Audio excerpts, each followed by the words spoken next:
Tonight on CTV News at 6. One person is hurt after a convenience store robbery in Sudbury. The numbers are in. We recognize there's still a lot of work to be done downtown. Is the added police presence in North Bay's core deterring crime? And some of the snowmobile trails are open. It's actually the first time in 16 years that we have them available before Christmas. We head to Timmins, where volunteers have been hard at work. CTV News at 6 with Tony Ryma and Rick Wyman with weather. Good evening. So glad you're with us on this Tuesday, December 16th. A robbery at a convenience store in Sudbury sent one person to hospital this morning. Police were called to the Quickway at Elm and Beatty Streets before 11 a.m., where one person was found with non-life-threatening injuries. The K-9 unit was brought in to help track the suspect to a residence on Elm Street, where the suspect was believed to be inside. Police now say they have taken one person into custody. The North Bay Police Service released new survey results today. They show how downtown businesses perceive safety and police presence in the core since the opening of the police hub on Main Street. CTV's Eric Tashner tells us more about the results. Since the opening of this office space as a downtown police hub, businesses have noticed more of a police presence along Main Street. The violent crime or really big crimes were down in the downtown area, and it is not the unsafe place that people think it is. From October 30th to November 15th, North Bay Police conducted a survey of downtown businesses to assess the perception of the downtown police office and its impact on community safety in the core. 47 businesses responded, and the results indicate that merchants continue to experience challenges related to aggressive behavior, loitering, vandalism or graffiti, and shoplifting. And that while these issues persist, respondents noted some improvement compared to the previous year. We recognize there's still a lot of work to be done downtown, but this is reassuring for us to let us know that our efforts, the officers' efforts, them going out every day, is being recognized, and it actually is making a difference. Most downtown merchants are aware of the police storefront. The survey pointed to participants feeling a greater sense of safety in the core, citing increased police visibility, improved communication with law enforcement, and faster response times. I know when I answered the survey, I had put in that I think signage would be helpful because some people don't realize it's down here. The survey found 78% of responding businesses support the downtown police hub, and they are offering suggestions for its further enhancement. It'd be lovely to see permanent, but I don't think we're at that time to make a decision either. But maybe a full year would be helpful. My hope is that, yes, it will continue, but we want to make sure we do our due diligence and make sure we're doing the right thing with the investment we're going to make downtown. In the first half of December, there were just over 100 calls for service in the downtown. A majority of the calls were related to social disorder. Eric Tashner, CTV News, North Bay. And the North Bay Police Services Board is reporting a $1.7 million budget surplus this year. At this morning's meeting, board members voted to send a majority of that money back to the city. Police Chief Daryl Longworth says the savings were found during bargaining while filling some vacant positions and from revenue that the police agency was able to access through grant funding. The city will get $1.25 million, while the remaining $450,000 will be put in the police purpose reserve account. The chief says the surplus is unusually high. This is a consistent thing we've done over the last 3 years with the surpluses we've had. We've given that money back to the city, recognizing that came from the taxpayer. We'd like to support the tax base in giving that back while being also fiscally responsible. Down the line, Longworth says he would like to see that reserve somewhere between 5 to 10% of the police operating budget for any unforeseen expenses. A traffic stop for speeding turned into a drug bust over the weekend near Powassan. 2 people from the Greater Toronto area were pulled over Saturday around dinner time, traveling 30 kilometers over the speed limit. Police noticed an unsealed container of cannabis in the vehicle. During a search, provincial police found suspected cocaine, oxycodone, along with cash and other items. 2 people have been charged with trafficking. North Bay Police conducted a two-night traffic enforcement initiative on Lakeshore Drive after the speed limit was recently reduced to 50 kilometers an hour. This is not the first time they've done speed enforcement on this stretch of road, adding it's common to find drivers speeding. Over the most recent blitz, officers tagged 22 drivers for speeding and 14 impaired drivers. 15 other Highway Traffic Act violations were handed out during the 2 nights of enforcement. Well, we saw an uptick in the temperature today, but what's coming our way? Here's CTV's Rick Wyman to tell us more. What's happening out there, Rick? Do you really want to know, Tony? Sure, tell us. Mixed precipitation. We've got some freezing drizzle in Sault Ste. Marie right now. And a couple of other areas are going to be affected because we've got a combination of, well, some milder temperatures, some freezing drizzle, some flurries, and even some rain. Take a look at the systems map now as it approaches the northeast, Tony, and it's going to bring some warmer temperatures, but then all of a sudden you'll have your snow, your warmer temperatures, then a sudden drop in terms of those temperatures. We'll get back to normal temperatures for this time of the year at night, -12, -15, in some cases -23 and 24. So enjoy the reprieve because it will get colder down the, perhaps by the end of the week, by Thursday, Friday. Back to you. Thanks so much for that, Rick. Federal funding still to come on CTV News at 6. Science North in Sudbury is getting FedNor money for renovations. And volunteers have been hard at work. Some snowmobile trails are now open in Timmins.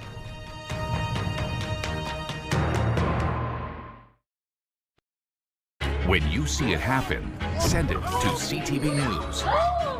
Text 10400 from your screen to ours. Text 10400.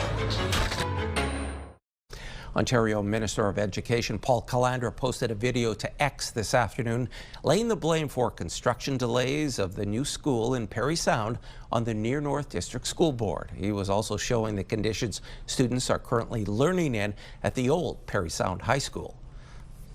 Right now, half of the students are learning out of moving boxes. Teachers are hauling supplies from an overstuffed gym, and kids are learning in a half-demolished school instead of the modern school they were promised.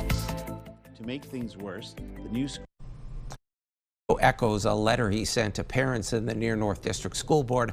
During his visit, Calandra toured the construction of the new school and says in his letter, based on my visit and an assessment of the project's progress, it has become clear that the new K-12 school will not be ready to open before September 2026, adding he understood this was disappointing news, but assures parents the ministry is taking strong action to get it back on track, including a project manager to oversee and be accountable for the remaining construction. Calandra also talked about students from Whitewoods Public School in Sturgeon Falls who were displaced recently due to a classroom fire. He says they would only be at Northern Secondary School temporarily, noting students would be back at Whitewoods after the holidays. The third floor at Science North in Sudbury is getting a makeover. As CTV's Lindsay Alick tells us, the renovations are possible because of money today from the federal government. This exciting project. Science North third floor hasn't been updated since 2011, and thanks to FedNor funding, 20% of the floor will be redone. Today we announced $650,000 for Science North, and we know how important Science North is as an economic driver to our community, both as a tourist center, as an education center, as a teaching and learning center. So it's important that we provide our support to Science North. They've been here now for 40 years, which is just incredible and hard to believe.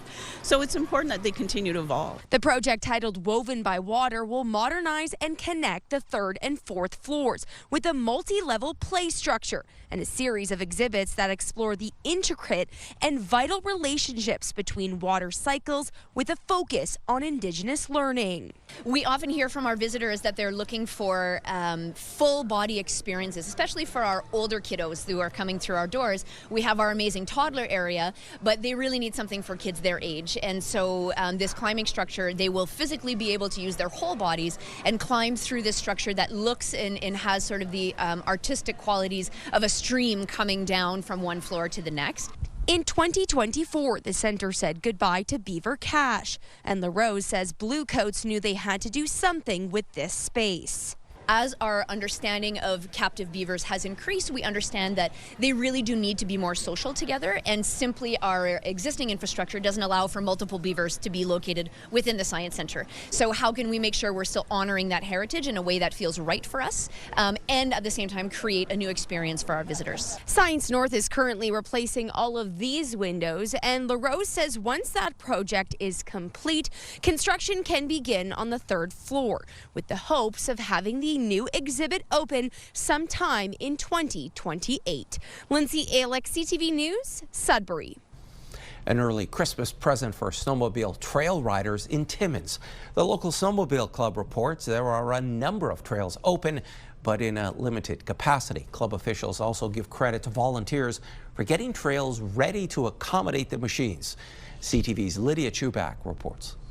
That's correct. Officials with the Timmins Snowmobile Club are feeling blessed by Mother Nature. Well, it's actually the first time in 16 years that we have them available before Christmas. Fortin says it's meant a little bit more work for the club's volunteers to get trails ready for snowmobilers. So people have to realize that all this is volunteers that build these trails. It's only the operators that are paid, and they're even volunteers, some are volunteer operators. But at the end of the day, without the volunteers, and especially without the permissions of the landowners giving us permission to go on their land, we wouldn't have these trails. Fortin advises people that some trails are open in a limited capacity, and it's important to always check the OFSC online interactive trail guide. A few weeks ago, it was anticipated thousands of kilometers of snowmobile trails would close in Ontario until the province came through with $3.9 million in new funding. Officials with the Ontario Federation of Snowmobile Clubs had indicated trail permit revenues were not covering the costs of trail maintenance.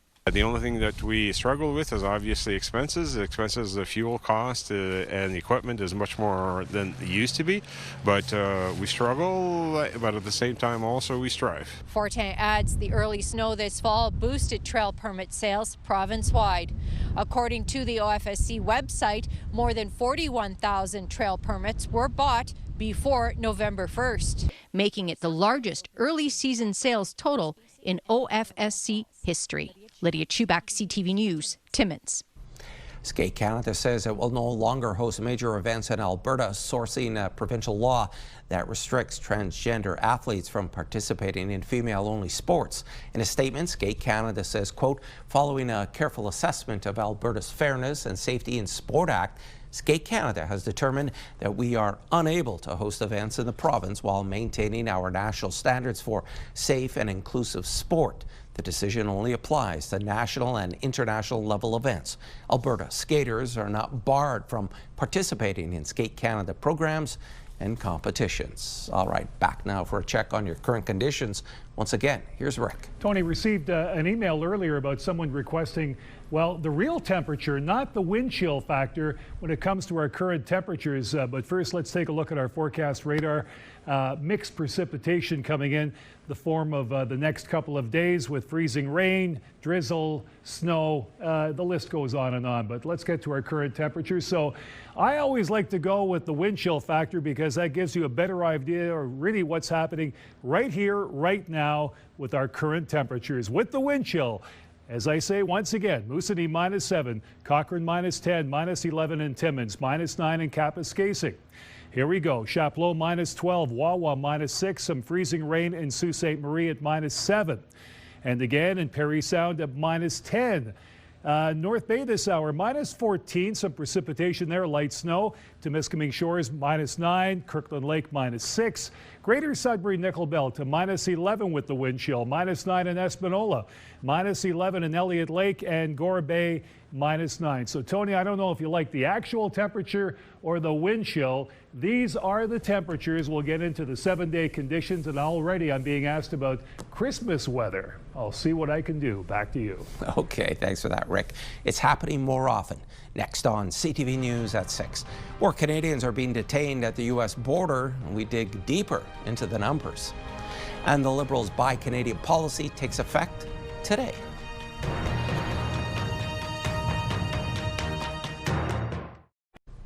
Some immigration officials are warning Canadians to avoid traveling to the United States unless they have to. Data from U.S. Immigration and Customs Enforcement show more Canadians are being detained due to changes to U.S. immigration policies. CTV's Heather Wright reports.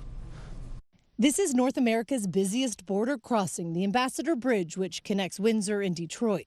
It's where Greg Williams was detained by U.S. Border Patrol last month as he tried to enter the United States with his wife and dad. And then it was turn the car off, hands on the dash, and within seconds there were 15 agents surrounding the car.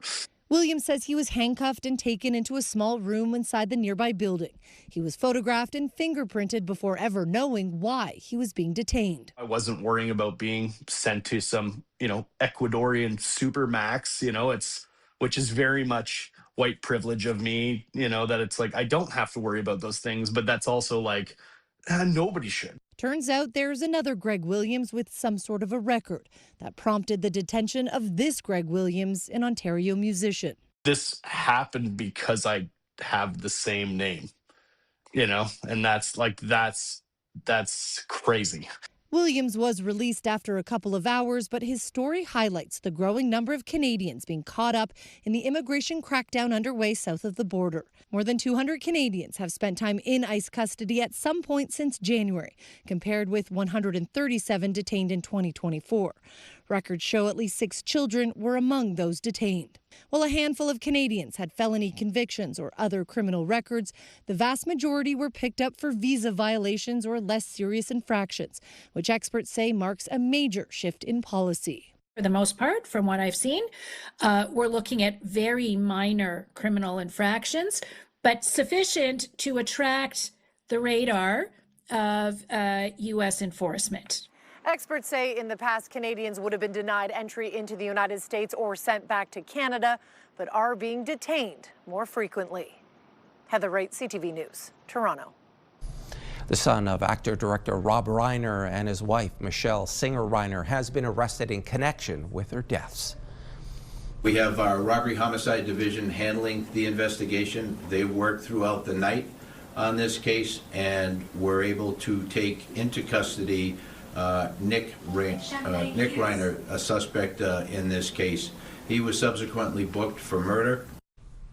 Los Angeles police are expected to present a case to prosecutors today, with prosecutors then set to decide on whether and how to charge Nick Reiner. The 32-year-old was arrested several hours after his parents were found dead in their Los Angeles home. There are reports that Reiner and his son had been arguing at a holiday party hours before the deaths were discovered. CTV News has confirmed that 6 members of Parliament were part of a 30-person delegation that was denied entry into the West Bank earlier today. That confirmation coming from a spokesperson for a Liberal MP who was part of the delegation. The National Council of Canadian Muslims says that members of a delegation organized by the Canadian Muslim Vote were refused entry into the West Bank while attempting to cross the border. The council says the goal was to observe conditions on the ground and engage directly with Palestinian and international partners. 5 Liberal MPs and 1 NDP MP were part of the delegation. All have since returned to Jordan.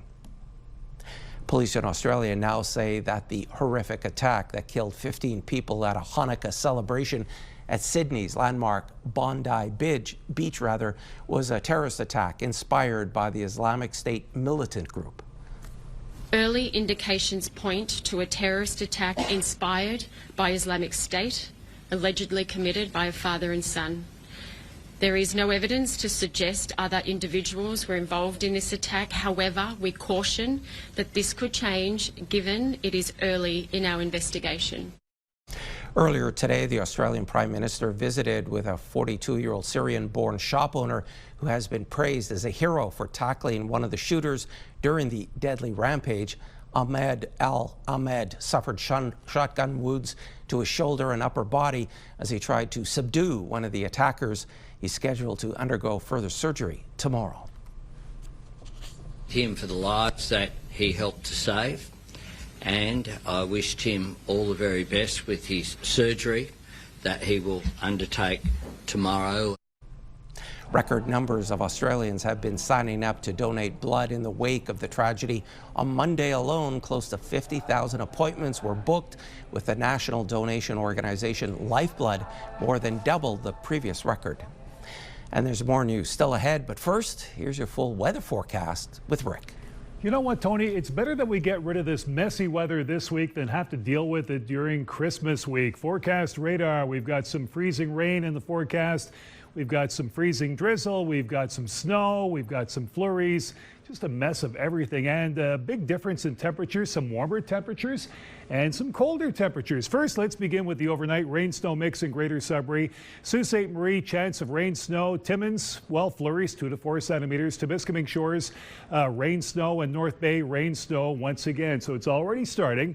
At Moosonee, 5 centimeters of snow. Caphurst, winter storm watch right now, 2 to 4 centimeters. That will increase. The same for Moosonee and Wawa. Flurries overnight, -7. Gore Bay, +1. And of course, a chance of sleet, chance of rain in Parry Sound. Now those numbers.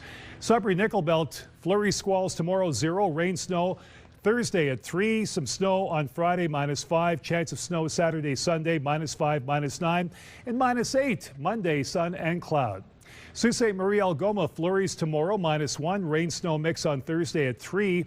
Snow Friday, -8. Snow Saturday, -4. Chance of flurries Sunday, -6. And the chance of snow Monday, once again, -4. So again, you can see that transition in temperatures from the warm to the cold. Timmins, Cochrane, Kapuskasing. Snow tomorrow, 2 to 4 centimeters, -8. 0 Thursday, some snow. Back to the colder temperatures. Snow Friday, -9 to -23 overnight.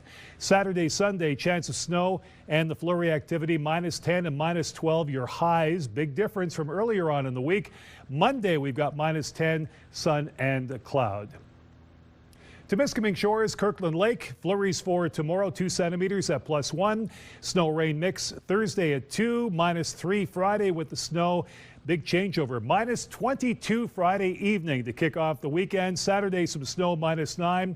Sunday, we've got the chance of snow at -11. But take a look at some of these temperatures. So you're starting off the weekend at -22 overnight, -16, -21. So again, earlier on in the week, you've got -2, then the big changeover. Normally, your temperature for this time of the year at around -7. Let's have a look now at North Bay, West Nipissing. Showers, flurries tomorrow at 0. Rain, snow mix on Thursday at 5 degrees. Who would have thought? Friday, here we go. Snow +1, then -18 Friday evening. Saturday, Sunday, chance of snow both days, -5, -7. But your lows, -11 and -17. Monday, some sun and cloud. -8 degrees, your expected high. Normally, you should be sitting at around -5. Let's have a look now at our pick of the day. This is a beauty. Robert Gervais from Smooth Rock Falls. Some people call him Robert. I like to call him Robert. So great shot. That's a visitor. Just checking out the landscape on, well, we've got some snow over there. I'm assuming it's pretty cold. Hey, by the way, a Sudbury artist is closing his downtown gallery. CTV's Angela Gemmel will have more on that story coming up later on in the break. The federal government's Buy Canadian policy takes effect today, and Ottawa says it will fundamentally change the way it purchases goods and services. It's not just what we build, it matters how we build. And importantly, we're building Canadian. That's why I'm glad to be here to announce the next step of our Buy Canadian policy. Because Canada needs to be its own best customer. When the federal government spends, we will prioritize companies and the use of Canadian materials. This is a big shift in how government operates, and we're doing it to maximize the use of public dollars to strengthen domestic supply chains, build industrial capacity, and support local businesses and jobs. The strategy is meant to ensure Canadian products and workers are prioritized in federal procurement decisions. It applies to the government's new major projects and housing offices, defense procurement and community infrastructure projects funded by Ottawa. The first stage of the policy requires contracts valued at $25 million or more to prioritize Canadian businesses and materials. It also requires Canadian steel, aluminum, and wood products be used in construction and defense projects. In the meantime, consumers are still looking to buy Canadian and boycott travel to the U.S. CTV's Pat Foran tells us where Canadians are going instead. When it comes to Canadians choosing to travel to U.S. destinations, Flight Centre says its bookings were down substantially in 2025, and it expects that to continue into next year. We're down close to 40% year over year in travel into the U.S. G Adventures, a company that specializes in small group adventure travel, has noticed the same trend. While our bookings in the United States are down, it doesn't mean that Canadians are traveling less. They're simply choosing different destinations. So where are Canadians going? According to Flight Centre, there has been a huge increase in interest to travel to Turks and Caicos, St. Lucia, Japan, Colombia, and Switzerland. Many people are looking for good value and are willing to travel further and stay longer. We've seen an incredible increase to somewhere like Japan, where their dollar does stretch a bit further. Places like Australia, the Canadian dollar is stronger than the Australian dollar. So Canadians, once they get there, they feel that they can really stretch their dollar. G Adventure says its top destinations for next year include Peru, Morocco, Costa Rica, Thailand, and Japan. It's also finding travelers want to vacation when it's less crowded. People are trying to avoid the kind of over tourism. So they're choosing to travel during quieter times, so it's not quite as busy. And they also save some money doing that as well. And more people are also choosing to go on trips by themselves. We're really popular with solo travelers. Female solo travelers are our largest demographic. Both companies say most travel spots are filled for the upcoming holiday period, but many people are booking fun in the sun trips for January, February, and March. Larger destination vacations are being booked now for next summer. Pat Foran, CTV News. When finances get tight as we near the holidays, some turn to homemade goodies to give as gifts. As CTV's Emma Convey explains, even baking will cost consumers a little more this Christmas. Kelly Muse is missing a few sweet essentials in her grocery cart. High prices forcing her to cut back on her annual baking list. Cookies or, some kind of bread, muffins, like all kinds of cooking. So usually something is on the go, pies, cake. But this year, nothing yet because we're kind of like, money's tight. For the baking she has done this season, she avoids making goods that need a lot of butter or eggs. Normally you'd be baking up a storm constantly, but I know a lot of people are like, oh man, things are so expensive, or constantly having to try to find the butter on sale. And those cookies for Santa could cost bakers a bit more this year. There's evidence out there that people are baking less just because of the price. It costs to actually buy ingredients. Despite prices for some baking essentials dropping a bit in price, other key ingredients are up. Stats Canada found in 2024, butter was $5.93 a pound. This year, it's $5.79. Eggs were $5.23 for a dozen, and this year they're up to $5.43. White sugar has dropped from $2.71 per 2 kilograms to $2.56, while wheat flour is up from $4.47 in 2024 to about $5 in 2025. For chocolate, generally speaking, we're seeing higher prices compared to last year. I'd say probably chocolate is anywhere between 15 to 20% more. Vanilla prices have actually gone up as well. It's a lot of cookies, a lot of brownies, a lot of muffins in the morning. So we're going through probably 50 pounds of butter a week. And so again, we're just trying to shop around and find the best prices that we can. This cafe downtown Halifax finds buying certain ingredients in bulk helps keep their costs down. 20 kilos of dark chocolate at a time. And I think right now that costs us about $500. And we're buying that every week or two. Sylvain Lebois says some of these baking ingredients could also be shrinkflated. Less product, same price. He adds for those planning to bake this season, they may lean more towards shrinking their treat sizes as well. And this is obviously to help their recipes go a little bit farther. And that was Emma Convey reporting. A Sudbury artist is turning the page on a new chapter of his career, but before that happens, there's one more door to close. CTV's Angela Gemmell has that story for us. John Stopsiati makes sure this original painting is well packed for transport. He'll have to do this for every piece inside his Sudbury gallery. They are all part of the blood, sweat and tear artistic endeavor. The well-known Sudbury artist is preparing to permanently close his Apple Grove gallery and framing business. He's been in this location for the past 15 years, with the gallery existing for almost 4 decades. It's a bit emotional. 38 years running a gallery, but you're looking at a cross-section of about 40, 45 years. It's a lot of history, a lot of recording, and, a lot of memories. Stopsiati operates the business with the help of his wife, Barbara, but at 79, he says he's ready to focus solely on painting from his home studio. It was difficult, but we were fortunate. And I sort of milked the system at all ends, whether it be through originals, prints, framing, so I had to do a lot of extras in order to keep things going. Stopsiati has a large collection of work. Many are landscapes from across Northern Ontario, with Manitoulin Island a particular favorite of his. And some of his Indigenous originals are framed with deer hide he colored and stretched himself. I worked with 4 different mediums, but in the last 10 years, I've gone more to the oils. It's more manipulative, but it also enhances the painting more than the other mediums. John and Barbara both say they'll miss the people who visited the gallery over the years. First thing they say, I never knew you were here, because we are the best kept secret in Sudbury. And when they look around and they say, oh my God, and we do have a lot of repeat customers come back. That best kept secret in Sudbury will be closing its doors December 18th. But Stopsiati originals and prints will still be available on his website.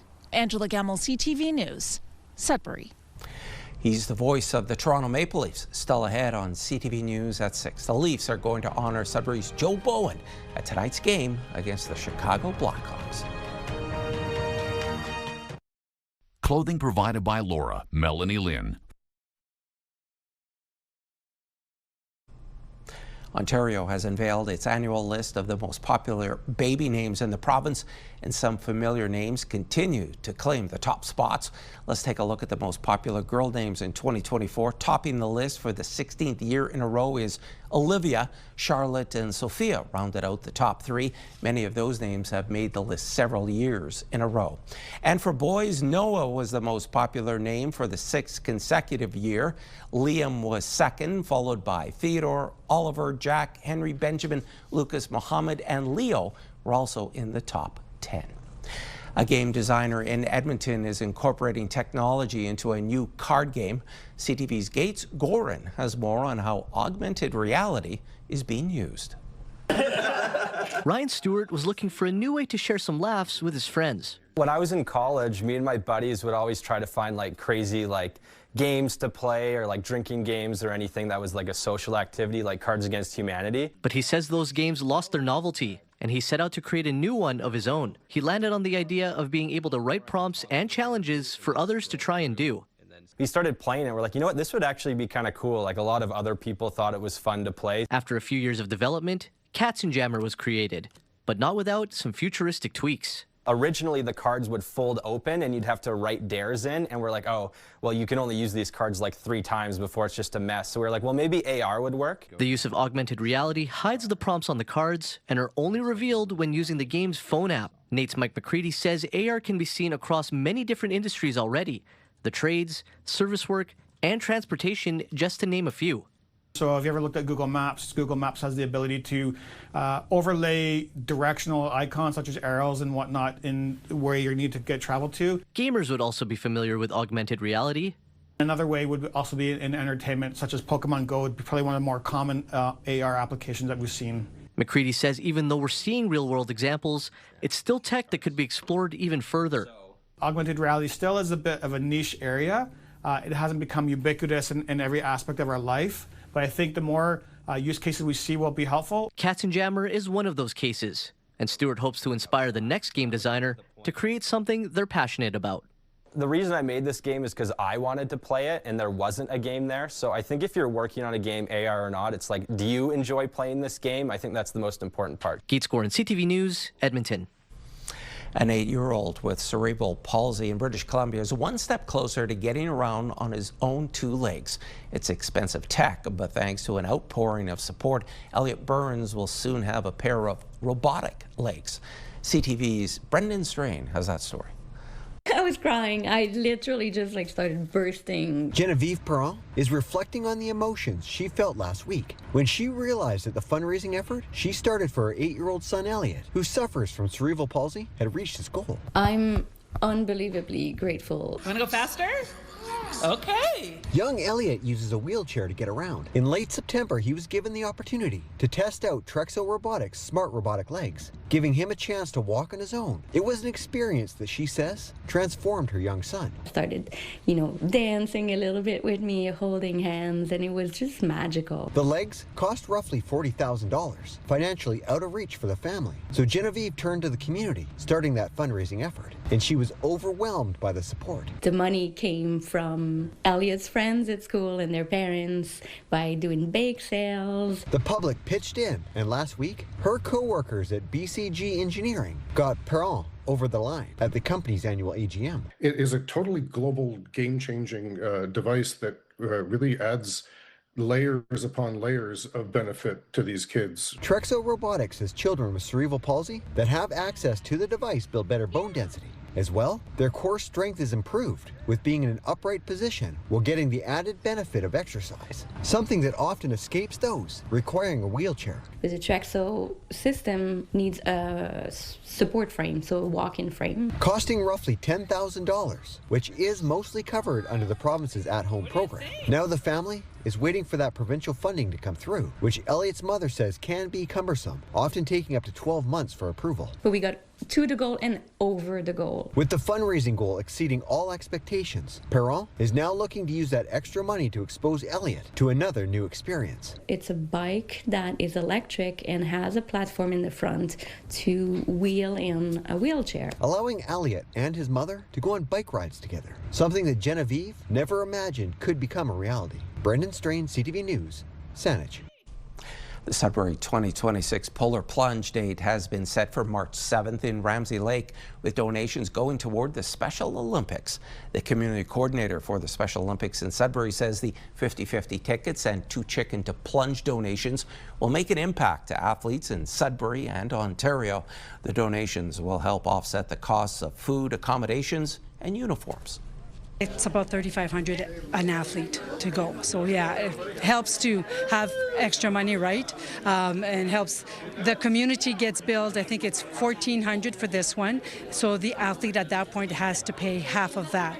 So each athlete has to pay $700. So and on a, I don't want to say salary, but on a budget that they live on, because of ODSP, the majority of them are on, is like $1,000 a month. Yeah, subsidizing is a major good thing. So far, a few people have stepped up and said they are taking the plunge, like the chief of police and Josh and Coop from Pure Country. We asked some of the athletes if they planned on joining them in the water. Are you wanting to do the polar plunge this year? No, I can't swim, but I'll be there. No. Maybe. I'm not too sure yet. So if you're too chicken to plunge and you don't want to freeze for a reason, then come on out and just support it. The 2 Chicken to Plunge fundraiser lets participants have a rubber chicken take their place in the freezing water, which allows them to support the group while having a chance to earn prizes. The Toronto Maple Leafs are honoring a longtime play-by-play broadcaster Joe Bowen of Sudbury when they take on the Chicago Blackhawks tonight in Toronto. Holy Mackinac! Holy Mackinac! Holy Mackinac! The Leafs have won it! Holy Mackinac Night will celebrate Bowen's more than 4-decade-long career as the voice of the Leafs. Bowen has called more than 3,000 games, by far the most of any broadcaster in franchise history. Before this season began, Bowen announced the 25-26 campaign would be his last. Canada's Victoria Mboko has been named the Women's Tennis Association's Newcomer of the Year. The 19-year-old from Toronto played her way to a top 20 ranking in 2025 after beginning the year ranked outside the top 300 players. Perhaps the highlight from her impressive 2025 play came in August when she won the National Bank Open in Montreal. Mboko is the 4th Canadian to win the award. Entertainment brought to you by the Cinefest Red Carpet Patron Program. The Upside Down is almost over and out. Douglas Hyde has more on the end of Stranger Things in our Hollywood report. We failed. We never stood a chance. This is not over. Not by a long shot. Stranger Things isn't over, but the end is in sight. A brand new trailer is giving fans a sneak peek at Volume 2 of the 5th and final season. 3 new episodes will be unwrapped on Christmas Day, with the show's grand finale set for New Year's Eve.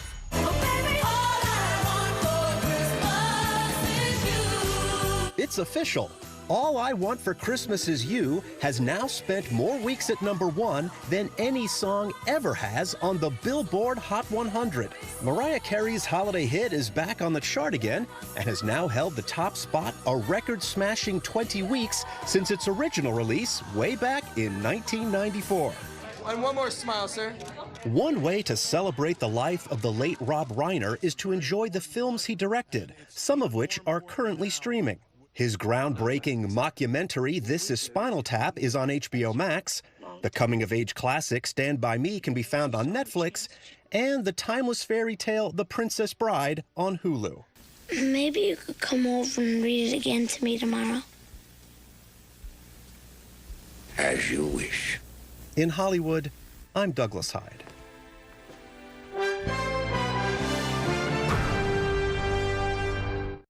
Ottawa has signed off on a major mining deal that will see a British firm acquire a Canadian one. BNN Bloomberg's Mirella Fernandez has more. This is about a U.S. $20 billion all-stock deal between Anglo American and Teck Resources. As part of it, Anglo American has agreed to spend $4.5 billion in Canada over the next 5 years. It is also moving its global headquarters from London to Vancouver. Shareholders already approved the deal that creates a copper power producer. The new company will be called Anglo Teck. Canada's industry minister says Anglo's commitments are legally binding. Here are the closing numbers for the day. The Canadian dollar down today, ending the day at 72.71. West Texas Intermediate crude lost over $1.50, ending the day at 55.27. Western Canadian Select also down to 42.88, and the TSX dropped 219 points today to end the day at 31,263. Those are your business headlines. I'm Mirella Fernandez. Here are the current prices for some key commodities we watch. Gold up 74 cents, closing the day at 43.0756 U.S. an ounce. Silver down 34 cents to end the day at 63.76. Copper down 10 cents, and nickel down 1 cent, ending the day at 6.41 U.S. a pound. And Rick is back now for one last look at your Wednesday weather. Well, the market prices, just like the weather, up, down, in, out. We've got it all. Let's check out and see what we've got going on for tomorrow. Greater Sudbury, 0 and flurries. 2 to 4 centimeters in Timmins, -8. Sault Ste. Marie, -1, a few centimeters as well. Freezing drizzle, freezing rain, some snow, and a lot more. North Bay, rain-snow mix at 0. 4 degrees in Parry Sound. Chance of showers, Tony. 4 degrees and showers in December in Parry Sound. And Temiskaming Shores, 1. Flurries, 2 centimeters. Tony, back to you. Thanks, Rick. The snow held off long enough for a beautiful Christmas parade in French River on the weekend. Hi. Merry Christmas. That's Santa or Père Noël making his way up to the vehicles. In Noelville, things are done a little differently. It's a static parade where the participants drive through the floats. CTV had a crew there. We decorated a news cruiser thanks to Chartrand Lumber and the municipality for making it all possible. And Santa Claus got a tour of Coppercliff Saturday night as the Greater Sudbury area community hosted a small parade. Santa and friends wound their way through the community, spreading a little Christmas cheer. It's no doubt a busy time of year, especially for Santa's postal elves who are working round the clock to make sure Santa writes back. Canada Post says millions of letters have been sent to the North Pole from kids across Canada, and all that were mailed by December 8th with the ho, ho, ho postal code will get a response. Last year's postal strike paused the magic, but this holiday season, the elves are back on the job. And finally, this Tuesday evening, we leave you with another song from the telethon earlier this month at Place des Arts. Here's Lauren Trudel. Thanks for watching, and good night. I can't stop loving you. I've made up my mind to live in memories of a lonesome time. I can't stop wanting you. It's useless to say, so I'll just live my life in dreams of yesterday.